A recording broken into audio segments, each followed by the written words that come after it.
तो हेलो दोस्तों, आपका बहुत बहुत स्वागत है हमारे नए यूट्यूब चैनल केडी एग्जाम कार्यक्रम में। दोस्तों आज एक बार फिर से हम क्लास 10 के रसायन विज्ञान का पहला चैप्टर से संबंधित प्रश्न को लाए हैं, जिसमें आज हम सभी महत्वपूर्ण अपक्रियाओं को देखेंगे। चलिए दोस्तों, समय को ख़राब न करते हुए वीडियो को प्रारंभ करते हैं। तो दोस्तों पहला प्रश्न है, रासायनिक अपक्रिया किसे कहते हैं। पहला प्रश्न आपसे पूछा गया कि रासायनिक अपक्रिया किसे कहते हैं। तो हम कह सकते हैं कि रासायनिक अपक्रिया क्या होता है, जब हम क्या करते हैं, दो तत्वों को, जैसे ए तत्व और बी तत्व, जब इन दोनों को आपस में मिलाते हैं, तो यहाँ पर हमें कोई नया तत्व मिलता है और इसे ही कहते हैं हम रासायनिक अपक्रिया। इसमें यह जो भाग लेते हैं दोनों, इनको कहते हैं अभिकारक। यह भी हैं अभिकारक। और ये जो नया पदार्थ बनता है इसे कहते हैं उत्पाद। ठीक, कहने का अर्थ यह है कि जब दो अभिकारक आपस में मिलते हैं तो एक नया उत्पाद बनता है और इसी को कहते हैं रासायनिक अपक्रिया। ठीक है, चलिए आते हैं परिभाषा पे। परिभाषा देखते हैं इसका। तो इसका जो परिभाषा है, जब एक या एक से अधिक पदार्थ परस्पर अपक्रिया करके नए पदार्थ बनाते हैं तो ऐसी अपक्रिया को रासायनिक अपक्रिया कहते हैं। देखिए, जब एक या एक से अधिक पदार्थ परस्पर अपक्रिया करके, जैसे हम ले लेते हैं Na प्लस और दूसरा ले लेते हैं Cl। ठीक है, जब इन दोनों की आपस में क्रिया कराते हैं तो बनता है NaCl। तो अब यह जो हमने अभी देखा, यह जो एक प्रकार का रासायनिक अपक्रिया है। यह क्या है?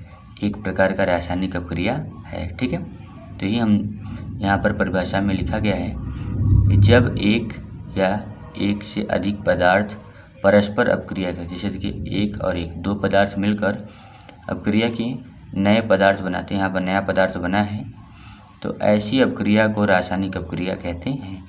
तो इस प्रकार की अपक्रिया को हम क्या कहते हैं? रासायनिक अपक्रिया कहते हैं। ठीक है, जैसे अगर हमने ले लिया C+O2 तो बनेगा CO2। तो यह जो है, ये जो हमने कराया भी, यह एक प्रकार की रासायनिक अपक्रिया है। ठीक है, तो रासायनिक अपक्रिया में जो जो भाग लेते हैं, जैसे यह भाग लिए, यह भाग लिए, तो इन्हें हम कहते हैं अभिकारक। यह भी अभिकारक है। और जो नया पदार्थ बनता है इन्हें कहते हैं उत्पाद। ठीक, इन्हें कहते हैं उत्पाद। ठीक है, आगे बात करते हैं। आगे है रासायनिक अपक्रिया के प्रकार। रासायनिक अपक्रिया के प्रकार तो मुख्य रूप से रासायनिक अपक्रिया निम्नलिखित प्रकार की होती है। कहा जा रहा है कि मुख्य रूप से रासायनिक अपक्रिया निम्नलिखित प्रकार की होती है। मतलब रासायनिक अपक्रिया जो होती है वह कई प्रकार की होती है, जिसमें पहला है नंबर 1, यहाँ पर आपके सामने पहला है संयोजन अपक्रिया। संयोजन अपक्रिया क्या होती है, इसको देखते हैं। जैसे देखिए, संयोजन का मतलब क्या होता है? संयोजन का मतलब क्या होता है कि A और B दो मिलकर C एक ही बनाएंगे।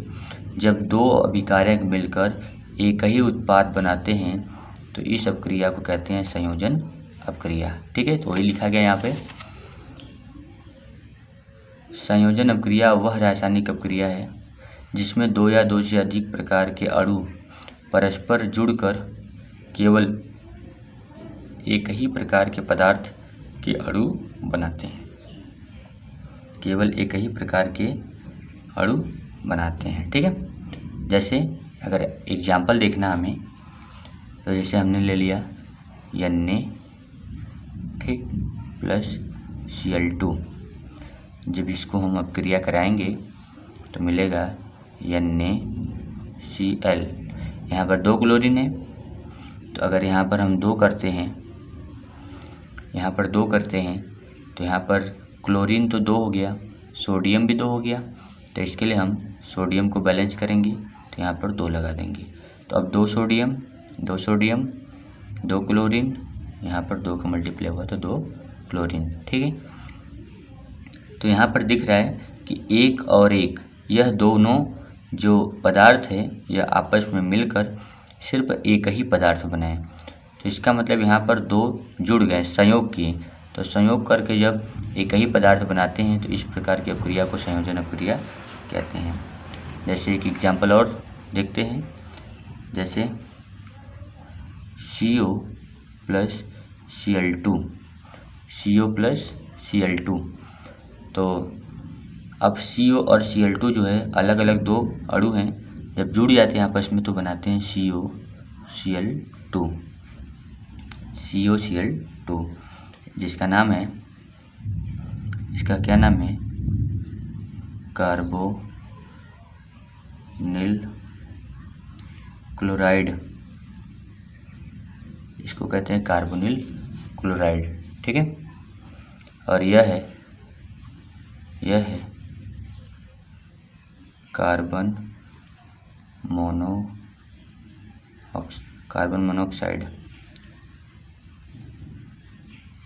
ठीक है।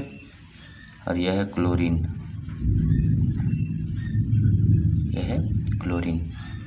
तो संयोजन अपक्रिया क्या होती है, जब 2 तत्व आपस में जुड़कर एक ही तत्व बनाते हैं तो वहाँ पर संयोजन अपक्रिया होती है, ठीक। आते हैं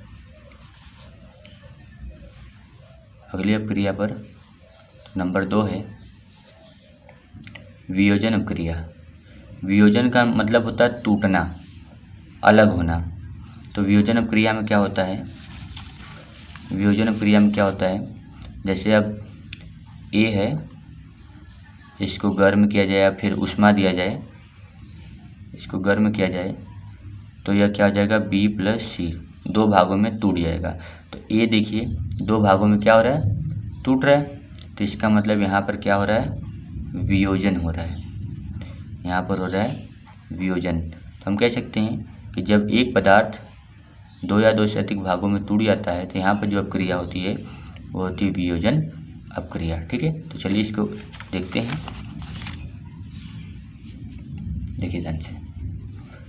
वियोजन अपक्रिया वह रासायनिक अपक्रिया है जिसमें एकल पदार्थ वियोजित होकर 2 या 2 से अधिक पदार्थ देता है।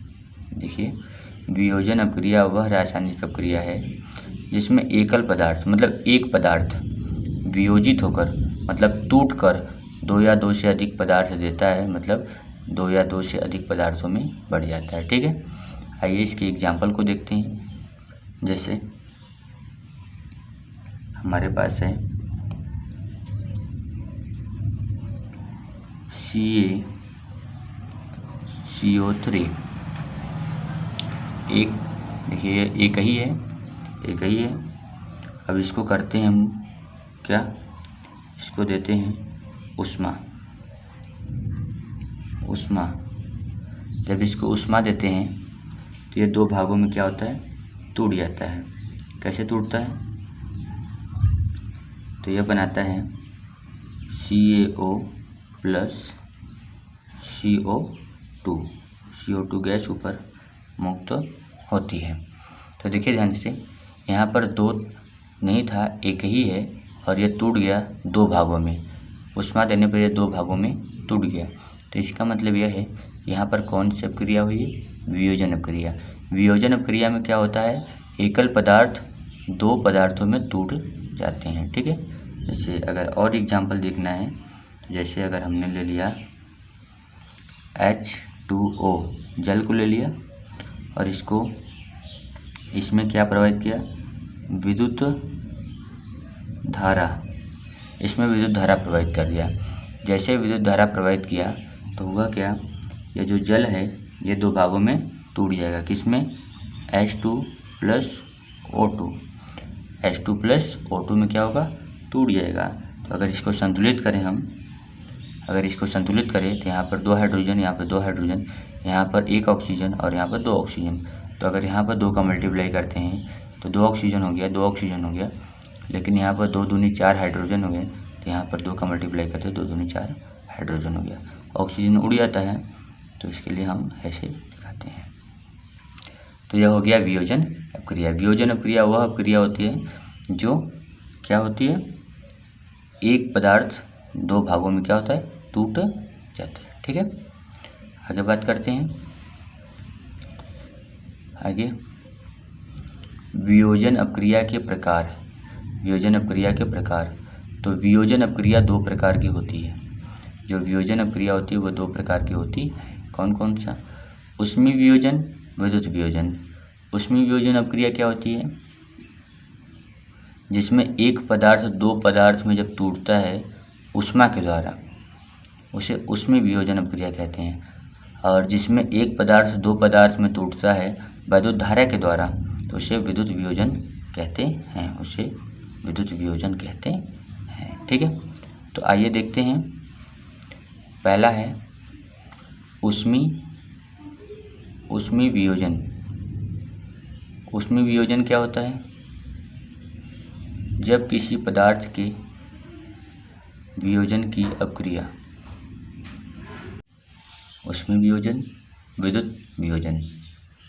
आइए देखते हैं ऊष्मीय वियोजन अपक्रिया क्या होती है। तो देखिए इसका जो परिभाषा है, जब किसी पदार्थ के वियोजन की अपक्रिया ऊष्मा देने पर होती है तो उसे ऊष्मीय वियोजन कहते हैं।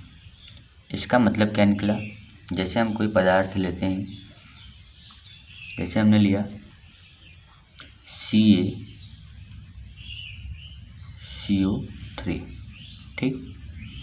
अब यहाँ पर हमने दिया ऊष्मा, इसको जब ऊष्मा दिया तो ये 2 भागों में टूट गया। कौन कौन से भागों में, तो ये टूटा CaO plus CO2, CaO plus CO2। तो यहाँ पर देखिए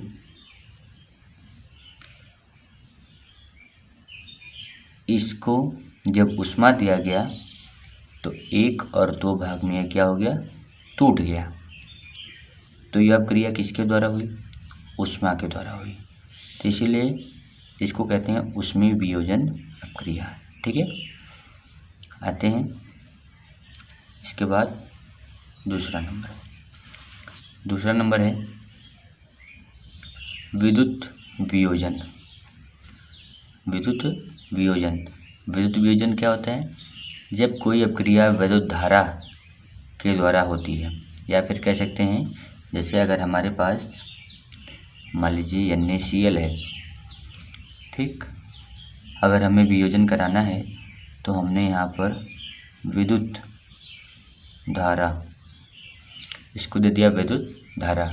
जब विद्युत धारा दूंगा तो ये 2 भागों में टूट जाएगा। किसमें, Na प्लस Cl में। देखिए यह क्या हो गया, 2 भागों में वियोजित हो गया। किसके द्वारा हुआ, विद्युत धारा के द्वारा। तो इस अपक्रिया को हम विद्युत वियोजन अपक्रिया कह सकते हैं। ठीक है, इस अपक्रिया को हम विद्युत वियोजन अपक्रिया कह सकते हैं। जैसे एक और एग्जांपल देख सकते हैं, जैसे जल है H2O। अब इसको मैंने दे दिया यहाँ से विद्युत धारा। जैसे विद्युत धारा दिया तो यह 2 भागों में टूट गया, H2 प्लस O2, 2 भागों में यह जल क्या हो गया, टूट गया। अगर इसको संतुलित करें तो यहाँ 2 ऑक्सीजन, यहाँ 1 ऑक्सीजन, तो यहाँ पर 2 का मल्टीप्लाई करते तो 2 ऑक्सीजन हो गया। लेकिन 2 दूनी 4 हाइड्रोजन हो गया। यहाँ पर हाइड्रोजन 2 है, तो यहाँ पर 2 का मल्टीप्लाई करते हैं तो ये हो जाएगा 4 हाइड्रोजन, 4 हाइड्रोजन, 4 हाइड्रोजन। हमने लिया AgNO3 प्लस इसके साथ ले लिया NaCl, ठीक है। अब जो Ag है वह क्या करेगा, तो जो Ag है वह यहाँ से Na को हटा देगा, ठीक है। मतलब Ag Na को हटाकर इसके साथ आ जाएगा Cl के साथ, तो बनाएगा AgCl प्लस। अब यह Ag और Cl मिल गए तो बचा क्या, Na और NO3, तो यहाँ पर बनेगा NaNO3, ठीक है। तो यहाँ पर देखिए 2 बार विस्थापन हुआ है, ठीक है, ये इसके साथ और यह इसके साथ। तो इसका मतलब यहाँ पर AgCl के साथ गया और NO इसके साथ गया, तो इसका मतलब यहाँ पर जो अपक्रिया हुई है इस अपक्रिया को हम द्वितीय विस्थापन अपक्रिया कहेंगे, ठीक है। इसके बाद अगली अपक्रिया है ऊष्माक्षेपी अपक्रिया। ऊष्माक्षेपी अपक्रिया, ऊष्माक्षेपी अपक्रिया का मतलब क्या होता है, जिसमें क्या होता है जब कोई अपक्रिया होती रहती है तो उसमें ऊष्मा निकलता है बाहर,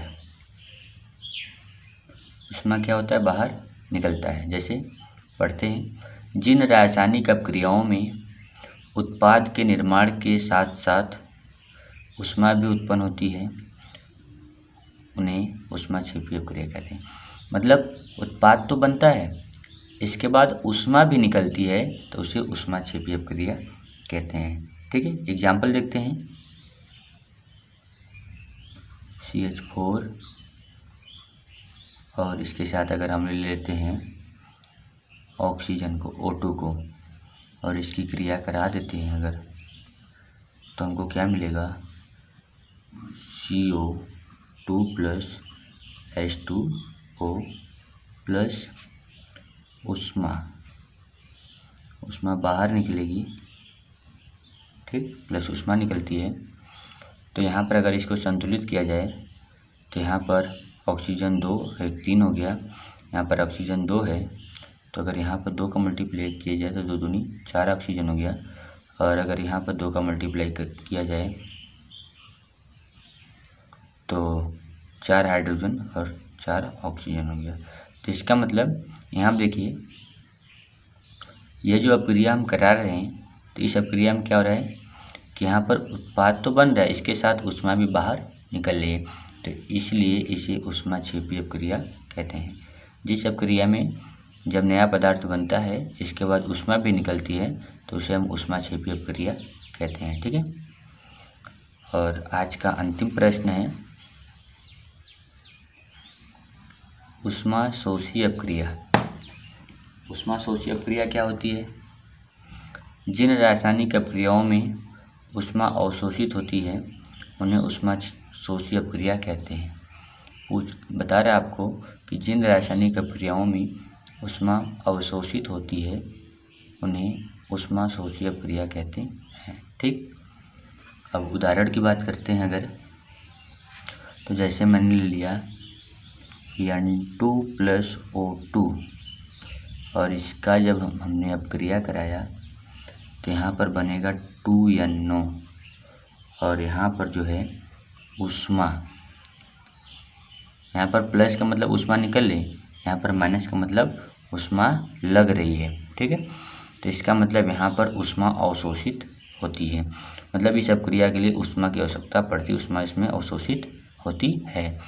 तो जिन रासायनिक अपक्रियाओं में ऊष्मा अवशोषित होती है उन्हें ऊष्माशोषी अपक्रिया कहते हैं, ठीक है। एग्जाम्पल हो गया। तो दोस्तों इस प्रकार से आज की वीडियो में हम क्लास 10th के चैप्टर नंबर 1 की सभी मोस्ट इम्पोर्टेंट अपक्रिया को देख लिए। इसके बाद जो अगला वीडियो आने वाला है उसमें हम रासायनिक समीकरण को कैसे संतुलित करते हैं इसको देखेंगे। तब तक के लिए बाय बाय, मिलते हैं अगले वीडियो में, ठीक है। और दोस्तों अगर हमारी वीडियो आपको अच्छी लगी हो तो वीडियो को लाइक करना ना भूलें और वीडियो को ज़्यादा से ज़्यादा शेयर करें।